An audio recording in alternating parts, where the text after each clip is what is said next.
할렐루야. 오늘도 하나님께서 우리에게 허락하신 이 귀한 주일 예배 시간에 하나님의 은혜를 덧입는 그런 시간이 되시기를 소원합니다. 요즘 우리의 삶의 현장들을 좀 돌아보면요, 뭔가 열심히 일을 해서 얻으려고, 소득을 얻으려고 하는 것보다는 잠깐 순간에 일확천금을 노리고 그것을 얻으려고 하는 사람들이 삶이 점점 좀 많아지고 있어요. 그러다 보니까 반대로 삶의 현장에서 최선을 다해서 열심히 일하는 그런 사람들이 오히려 어떻게 보면 불쌍해 보이기도 한다라는 얘기를 합니다. 하지만 우리가 하나님의 말씀을 통해서 보면 우리들이 하나님 안에서 어떤 삶을 살아야 되느냐라고 하는 것을 말씀을 하고 있죠. 근면과 성실로 땀을 흘려서 먹고 사는 것이 삶의 참 보람인 것이고요, 행복이다라고 말씀을 하고 있습니다. 자, 오늘 본문 24절에 있는 말씀을 먼저 함께 보도록 하겠습니다. 24절에 있는 말씀을 봅니다. 시작. 부지런한 자의 손은 사람을 다스리게 되어도 게으른 자는 불임을 받느니라 라고 했죠. 자, 그 다음에 밑으로 내려와서 27절에 있는 말씀을 함께 보면요, 읽습니다. 시작. 게으른 자는 그 잡을 것도 사냥하지 아니하나니 사람의 부귀는 부지런한 것이라 그랬어요. 여기서 말씀하고 있는 손이라고 하는 말은요, 근육이 긴장된 상태의 편손을 의미하는 말인데 아주 활력이 있고 근면한 삶의 자세를 형상화한 표현이죠. 자, 이렇게 근면함은 정당한 부의 축적을 가져오게 될 것이지만 반대로 일확천금을 노리고 일하지 않는 사람은 그 삶이 굉장히 궁핍해지고 어려워질 것을 설명하고 있어요. 그뿐 아니라 어떤 때 열심히 일을 해서 하나님께서 주시는 그런 은혜로 부를 축적한 사람은 그것으로 말미암아 존경과 명예까지도 얻게 하신다라고 말씀을 하고 있습니다. 자, 다시 반대로 게으른 사람은 자기 일이 아닌 다른 사람의 노역을 당하거나 또 경작한 대부분을 조공으로 바쳐야 하는 가난한 인생을 살게 될 것이다 라는 것을 말씀하고 있어요. 자, 부지런한 자의 삶은 여호와인 반면에 게으른 자에게 주어지는 것은 낮은 지위와 또 아주 극심한 가난함이 남게 된다라는 말씀을 하고 있어요. 미국 펜실베니아주에 가면 관광객들의 발길이 끊이지 않는 아주 유명한 박물관이 하나 있다라고 합니다. 그 박물관은 한 유명한 미국 사람의 업적을 기리기 위해서 세워졌다라고 했어요. 이 사람이 누구냐면 바로 미국인들에게 성실과 근면의 표상으로 여겨졌던 벤자민 프랭클린이라고 하는 사람입니다. 이 사람은 미국의 최초의 철학자였고 정치인이었고 과학자였어요. 또 이 사람은 하모니카도 개발을 해냈고 가로등도 발명을 해낸 사람이죠. 최초의 정치 만화가였기도 했고 당대에 아예 큰 수영 선수였기도 하다 그랬어요. 이 사람은 일을 하는데 대단히 중요한 일을 많이 했어요. 이동 순회 도서관을 처음으로 제도화했고 골프의 해류를 발견했고 피레침을 발명했고 펜실베니아 주지사를 4번이나 역임을 했고요. 우편을 통한 신문 배달 제도를 처음으로 도입한 사람이 이 벤자민 프랭클린이라고 하는 사람. 미 동부 지역의 태풍 경로를 처음으로 그려냈고 또 거리의 총석과를 처음으로 창설했던 인물이기도 하죠. 이 프랭클린이라고 하는 사람은 그 사람의 자서전에서 고백하고 있는 것처럼 자신이 이렇게 엄청난 일을 이룰 수 있었던 것은 그의 뛰어난 능력과 재능이 아니라 그의 성실함과 부지런함에 있다라고 합니다. 자, 인생의 성공자로 존경을 받는 대부분의 인물들은 부지런하고 근면한 삶을 산 사람들이었다라고 하는 것이죠. 아무리 뛰어난 지혜를 가졌다 할지라도 게으른 인생이 선택할 길은 그 좋은 머리를 통해서 죄를 짓고 사기를 치고 거짓말을 행하는 일뿐이다라는 것이죠. 오직 부지런함과 성실함만이 우리의 삶을 가치 있게 하는 것이고 또 많은 사람들로부터 존경받는 자리에 오르게 만드는 것입니다. 하지만 오늘날 우리 삶의 현장들을 좀 돌아보면 많은 사람들이 점점 이 부지런함과 성실함의 사실을 잊어버리고 있는 것이죠. 그 가치조차도 자꾸 이제 부인을 당하게 됩니다. 모두가 한탕주의의 그런 그 이상을 가지고 꿈꾸고 자신들이 살고 있는 그 삶을 지긋지긋한 일상이라고 생각을 하면서 그 일상을 끝내기를 고대하며 살아가죠.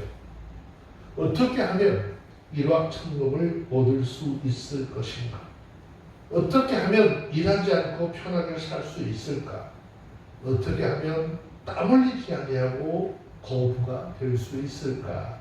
혈안이 되어서 살아가고 있는 것이 오늘 현대인들의 삶이죠. 그러다 보니까 실업자는 넘쳐나는데도요, 소위 3대 업종에는 일손이 없어서 외국인들 다 데려다가 그 자리를 메꾸는 아주 기이한 현상들이 일어나고 있는 것이죠. 사랑하는 성도 여러분, 우리 그리스도인들이 앞장서서 이러한 잘못된 세상의 문화를 바로 잡아가야 하는 것이죠. 성경의 정신은요, 땀을 흘려서 일하고 그 수확을 거두어서 먹는 것이 인생의 참된 행복의 기초라고 가르치고 있는 것입니다. 땀 흘리는 노동에 얼마나 중요한 그 가치를 가지고 있는지 그것을 우리는 분명히 깨달아야 되죠. 그 이유는 성경이 우리에게 분명히 말씀을 하고 있습니다. 자, 성경은 데살로니가전서 4장 11절 말씀에 보면 이렇게 말씀하고 있어요. 한번 봅시다. 데살로니가전서 4장 11절.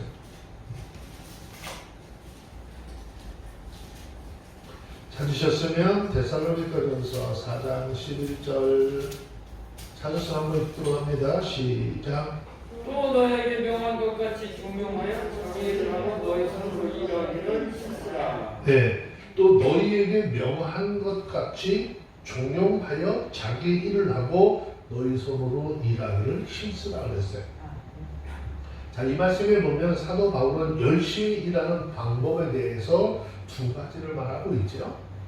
자, 그 중에 하나가 종용하여 자기 일을 하라는 것이죠. 여기서 말씀하는 종용한다라고 하는 말은요, 침묵하다, 평안을 지키다 그런 뜻을 가지고 있어요.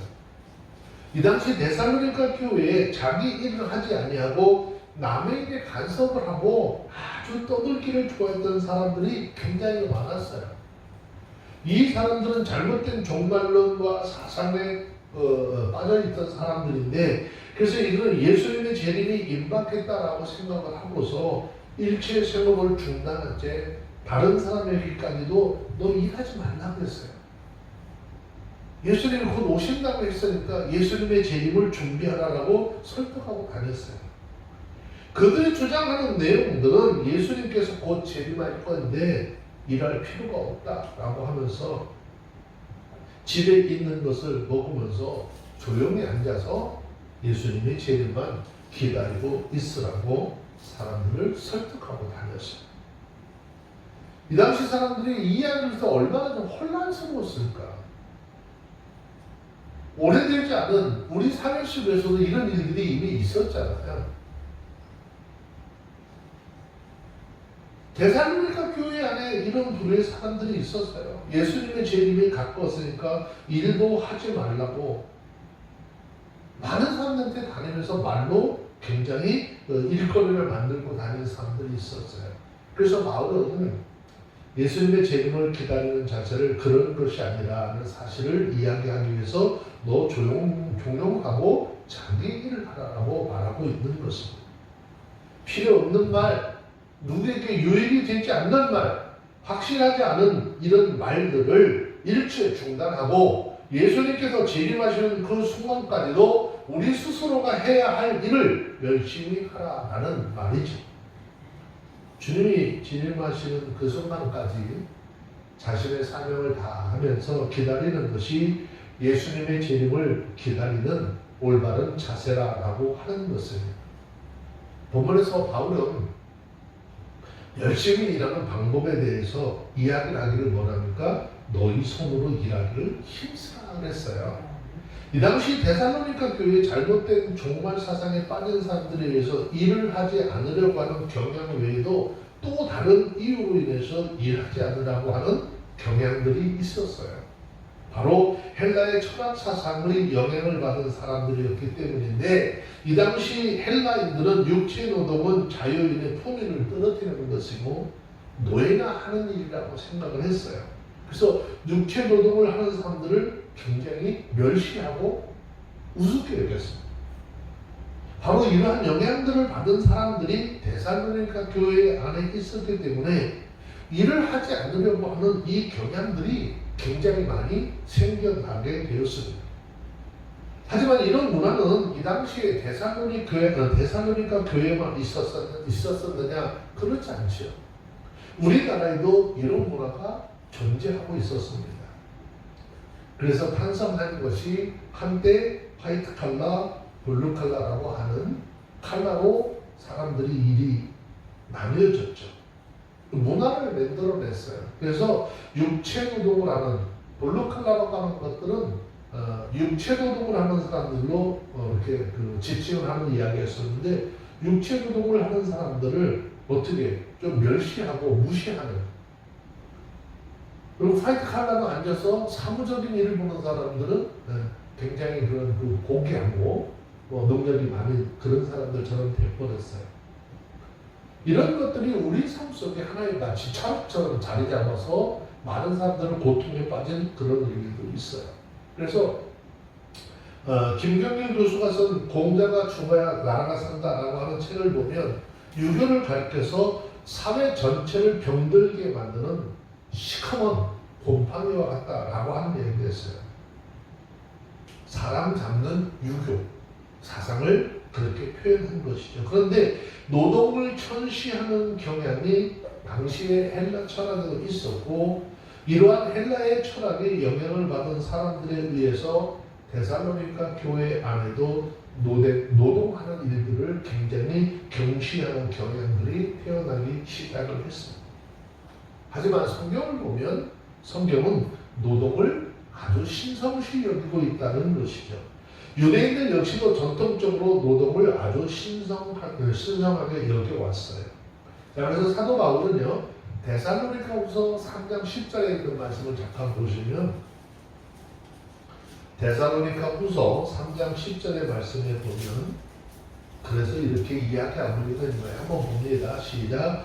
우리가 너희와 함께 있을 때도 너희에게 명하기를 누구든지 일하기 싫어하거든 먹지도 말게 하라. 그런 거예요. 자, 다시 본문의 말씀에 들어오면 너희 손으로 일하기를 힘쓰라라고 하는 것도 노동의 중요성을 알고 열심히 일하라라고 하는 의미죠. 노동을 천시하면서 일하기를 싫어하는 것은 하나님의 뜻이 아니기 때문에 자기 손으로 각자의 일을 열심히 하라라고 하는 말씀입니다. 그러므로 존경하여 자기 일을 하라라고 하는 말은 남이 일을 하고 어떤 일하든 좀 시끄럽게 하지 말고 조용히 너희들은 스스로 너 맡은 일에만 열심히 하라, 그런 말이에요. 그렇기 때문에 우리들도 손으로 수고하고 수고한 그 대가로 먹으며 최선을 다해서 우리에게 주어진 일을 열심히 일하며 부귀를 얻고 존경과 명예를 얻을 수 있는 그리스도인들이 되어야 하는 것이죠. 우리들도 세상이라고 하는 곳에 삶을 살고 있기 때문에 우리들이 먼저 세상에서 이러한 본을 보여줘야 하는 거예요. 그래서 우리의 본을 보고 한탕주의의 생각을 가지고 있는 그런 사람들이 생각이 바뀌어서 정말 성실하고 근면한 삶을 사는 그런 삶의 영역에 같이 동참할 수 있도록 해야 하는 것이죠. 이것이 하나님의 영광을 드러내는 삶인 것이고요. 진리 되신 하나님의 말씀에 순종하는 축복의 삶이 되는 것입니다. 특별히 26절에 있는 말씀을 좀 내려가서 좀 봅시다. 26절에 있는 말씀 봅니다. 시작. 우리는 그 이웃의 인도자가 되나 악에서는 그를 미혹하게 하느니라. 네, 이 말씀을 세번역 성경에 보니까 이렇게 번역을 해놨어요. 의인은 이웃에게 바른 길을 보여주지만 악인은 이웃을 나쁜 길로 빠져들게 한다라고 했습니다. 즉 의인과 악인의 상반된 행동은 그 자신뿐 아니라 그 사회에 끼치는 영향 또한 달라서 의인은 그 지혜 또 올바른 공부를 통해서 이웃을 올바른 길로 인도를 하지만 악인은 자신의 악한 행동이 스스로에게 올무가 되어서 아주 더 깊은 죄악 속에 빠지게 되고 결국은 그로 인해서 멸망하게 된다라는 사실을 말하고 있는 것이죠. 요즘 현대를 살아가는 우리는 너무 편한 삶을 살아요. 예전에는 자동차 운전을 하는 사람들이요, 이렇게 두꺼운 지도책을 하나씩 차에다 다 넣어갖고 다녔어요. 그럼 어디 찾아가려면 지도를 봐야 되는 아주 그런 일들이 있었는데 요즘의 삶은 너무 편해졌어요. 왜? 차마다 내비게이션이 다 장착이 되어져 있어서 운전이 좀 편하게 하고 있죠. 운전하는 사람들을. 뭐 이 가격도 천차만별이죠. 뭐 고가이기는 하지만 가고자 하는 곳 주소만 입력하면 때로는 가장 가깝고 빠른 길을 알려주죠. 때로는 가장 편하게 운전할 수 있는 길을 내가 조정해 놓은 그 길로 인도하죠. 그래서 길을 잃어버리거나 뭐 또 잘못 찾아가서 헤맬 그런 일이 없는 거죠. 자, 이 내비게이션이라는 것이 우리의 삶 속에 들어와서 그것을 통해서 우리가 편하게 활용할 수 있는 그 가능한 게 한 장치가 있는데 바로 그것이 이제 GPS라고 하는 위성 항법 장치인 것이죠. 원래 이 GPS는 미 국방성이 군사용으로 개발한 것이에요. 고도가 약 한 2만 킬로 상공에서 6개의 원 궤도를 만들고 각 궤도에 4개씩 합쳐서 24개의 인공위성을 띄워서 이용자로 하여금 자기의 위치에 가장 적합한 위치 위성 4개를 선택하게 함으로써 그것도 뭐부터 시각신호를 수신해서 자기가 지금 어디에 있는지 그 위치를 정확하게 파악하게 할 수 있는 장치인 것이죠. 즉 위성으로 측정되는 정확한 운전자의 위치를 프로그램이 인식을 하게 돼서 그것도 지도 위에 입력하게 함으로써 모든 내비게이션의 프로그램이 잘 작동될 수 있게 되는 것입니다. 더 나아가서 여기에 정체 구간이나 사고 구간을 미리 알아서 우회의 도로를 이용하도록 도와주거나 속도 위반, 감시 카메라의 위치를 알려주는 기능까지 이게 첨부가 되면서 운전자들에게 여러 가지로 아주 유용하게 사용이 되고 있는 것이죠. 그런데 여러분, 만약에 이 프로그램이 오류로 이 내비게이션이 우리가 가고자 하는 곳과 다른 방향을 제시하고 인도한다면 어떻게 될 것인가 라는 생각을 해보죠. 뿐만 아니라 단속 카메라 위치도 제대로 알려주지 못한다거나 정체 구간이 또 사고 구간 어디 있는지 알려주지 않아서 노상에서 큰 어려움을 겪게 한다면 오히려 이게 차라리 없는 것만 못할 거예요. 이러한 맥락에서 오늘 설교를 통해서 그 오래전에 인간의 2가지 종류의 사람이 있다라고 이야기를 하면서 올바른 길을 누구에게가 정확히 제시하고 인도하는 영적인 GPS와 같은 존재, 즉 의인이 있지만 오히려 우리의 위치 잘못된 길로 인도하고 파멸에 빠뜨리게 하는 존재도 있다라고 하는 것을 이야기하고 있는 것이죠. 그러면 우리들도 한번 깊이 생각을 해봐야 돼요. 우리는 삶 속에서 수없이 많은 사람들을 만나면서 이야기를 하죠. 그런데 우리가 그 사람들에게 나누는 말씀 속에서, 우리가 나누는 대화 속에서 그 사람을 생명의 길, 사는 길로 인도하고 있는지 잘못된 길로 인도하고 있는지,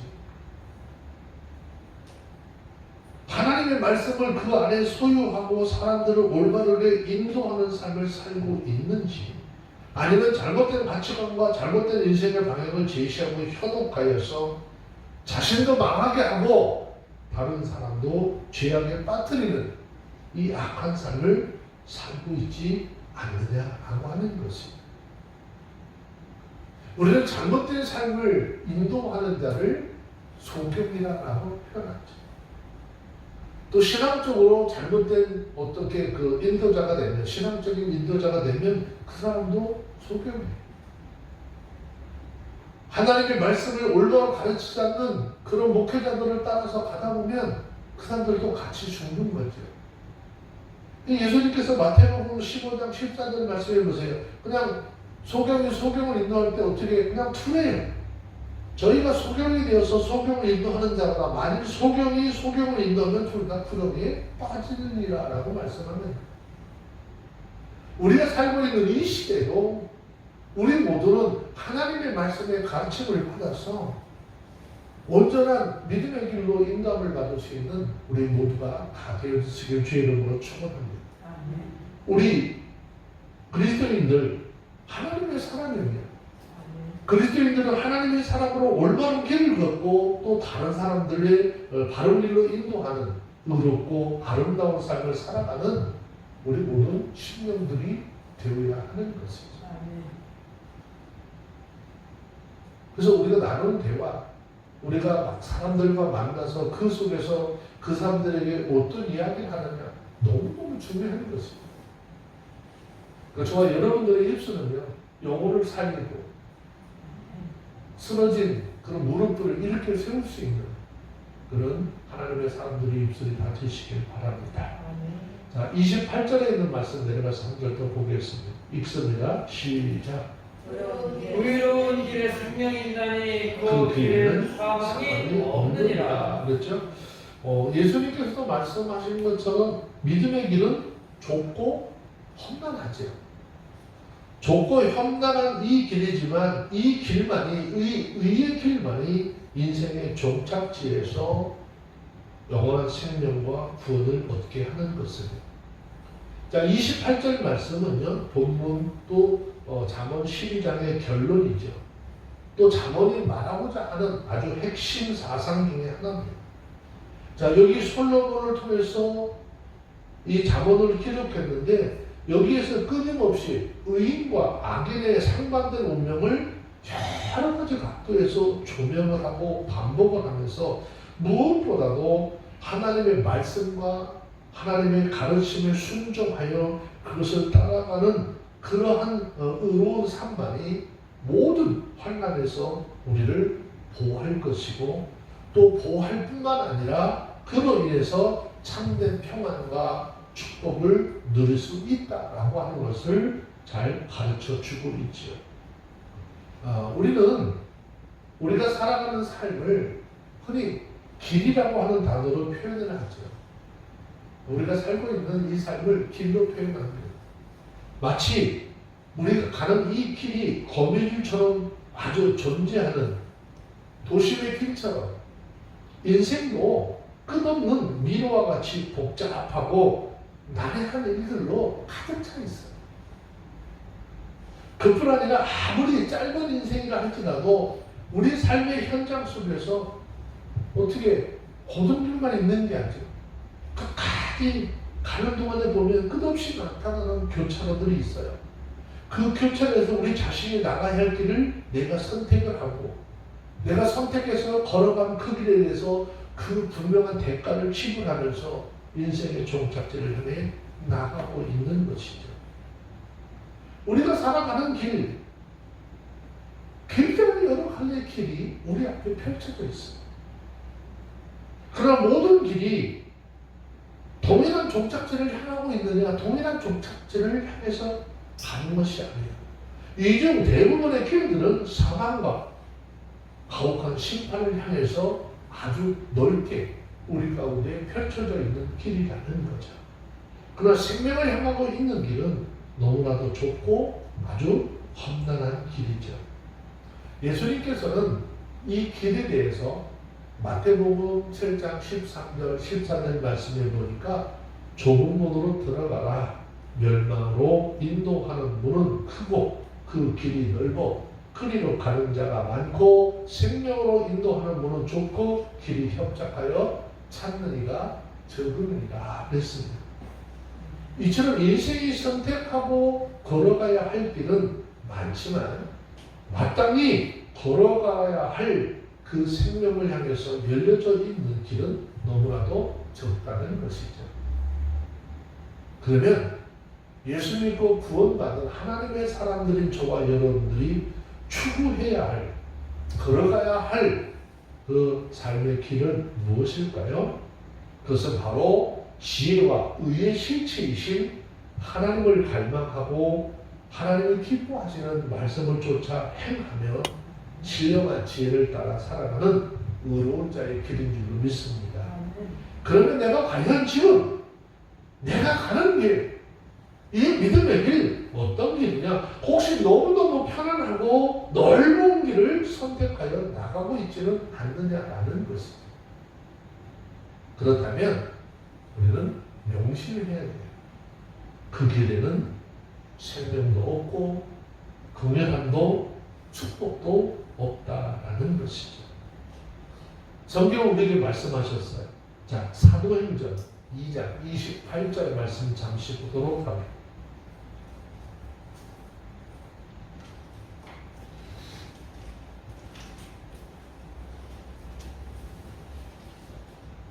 사도행전 2장 28절 찾으셨으면 함께 읽어봅니다. 시작. 주께서 생명의 길로 내게 보이셨으니 주의 앞에서 나로 기쁨이 충만하게 하시리로다 하였으니. 주님께서 우리에게 보여주신 길은 생명의 길을 보여주신 거죠. 이 길은 좁고 협착한 길이다라고 말씀하셨어요.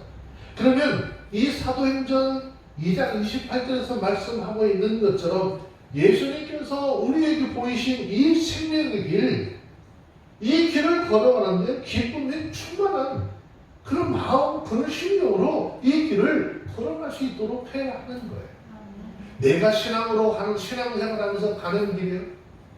때로는 불편할 수도 있어요. 누군가 내 마음에 들지 않는 사람이 있을 수도 있습니다. 그러나 여러분, 내 마음에 들지 않는 그 사람도 주님이 그 영혼을 위해서 나를 위해서 십자가에서 몸찢어 생명 내어놓으 신 것처럼 동일하게 은혜를 베푸셨다라고 하는 것을 기억해야 돼요.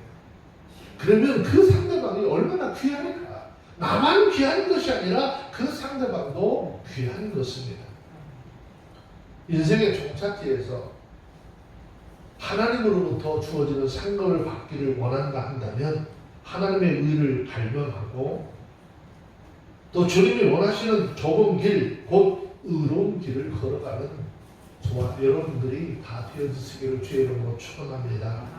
이 길이요, 걸어갈 때 아무리 혹독하고 어렵다 해도 궁극적으로는 영원한 상급을 소망하면서 담담하고 꿋꿋하게 의의 행진을 계속하는 우리 모두가 되어주시기를 바랍니다.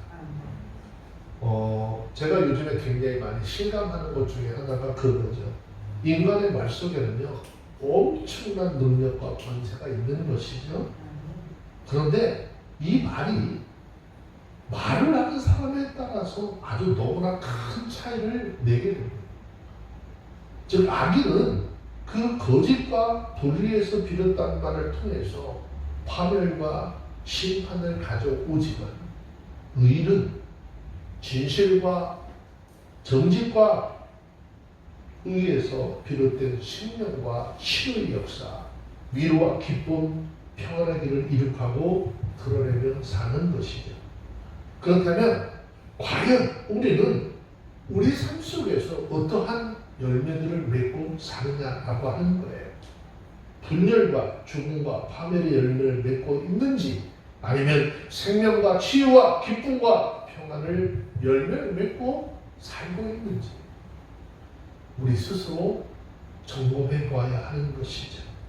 말씀과 진리 안에서 정제되고 순화된 말을 통해서 저와 여러분들 우리 스스로 먼저 세우고 또 이웃의 삶과 그들의 불신앙들을 믿음으로 세우며 사람과 사람 사이, 사람과 하나님 사이에 막힌 담을 헐어버리고 분쟁과 분열을 하나 되게 만드는 그런 참 생명과 진리, 평안의 말들을 전하는 하나님의 사람들이 다 되어주시기를 바랍니다. 오늘 말씀에서 우리가 가는 길이 신앙으로 가는 길이라고 표현을 말씀을 드렸어요. 그러면 여러분 우리가 함께 하나님 앞에 믿음의 길을 걸어가잖아요. 내가 가는 길 하나님 앞에 어떤 길이 될까? 하나님 앞에 이 찬양을 이렇게 한번 들려드리고 싶어요.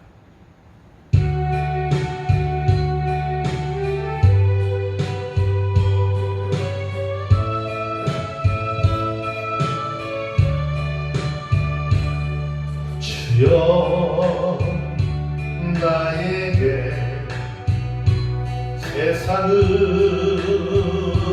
넓어요.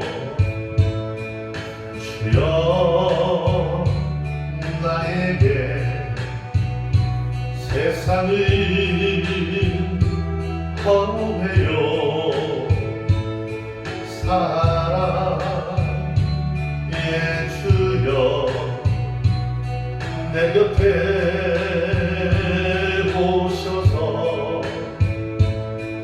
이 세상 감히 지켜주시옵소서.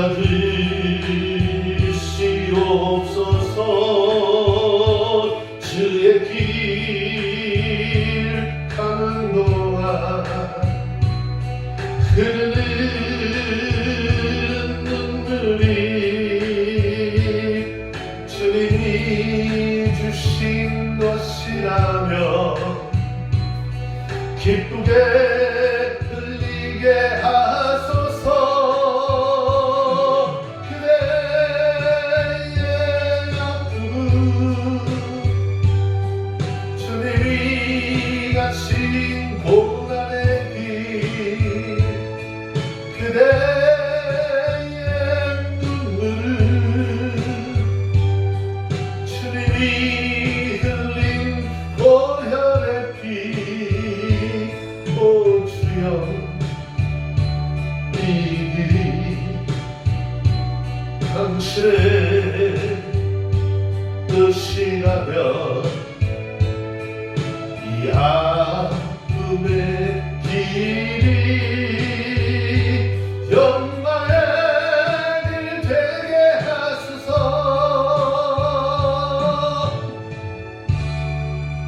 이 찬양의 고백처럼 내가 믿음으로 걸어가는 길이 때로는 힘들게 하고 어렵게 하고 우리를 고통스럽게 하지만 내 안에 주님 함께 하셔서 그 주님이 우리가 가는 길, 기쁨의 길, 평안의 길, 소망의 길이 되게 하실 것을 믿으시고 우리가 하나님 앞에 나가는 길 기쁨으로 감사함으로 나가는 모두가 되시기를 바랍니다. 기도하겠습니다. 그러같이 하나님 감사합니다. 하나님의 크신 권시와 능력을 덧입혀 주시고 오늘 범사에 하나님의 말씀을 기억하게 하시고 범사 조심조심하여 하나님을 기쁘게 하는 삶을 살아가는 하나님의 사람들이 삶이 되게 하옵소서. 함께 해주시는 믿사옵고 우리 구주 예수님의 이름으로 기도합니다.